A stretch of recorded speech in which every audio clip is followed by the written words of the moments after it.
आपण विचार करतो की नकार दिला तर लोक काय म्हणतील, पण सत्य असं आहे की प्रत्येक वेळी तुम्ही हो म्हणत राहिला तर लोकांना तुमची किंमत कमी वाटायला लागते.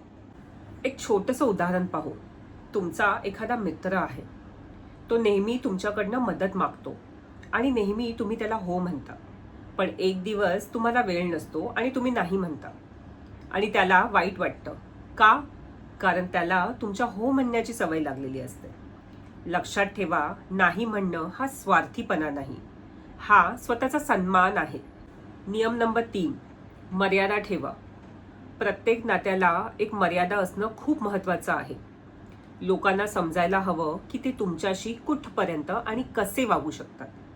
जर तुम्ही कोणालाही कसंही वागू दिलं तर ते कधीही थांबणार नाहीत. पण जेव्हा तुम्ही शांतपणे सांगता, मला असं बोलणं योग्य वाटत नाही, त्यावेळेला लोक विचार करायला लागतात. मर्यादा ठेवणं म्हणजे भांडण करणं नाही, ते फक्त स्वतःच्या सन्मानाचं रक्षण करणं आहे.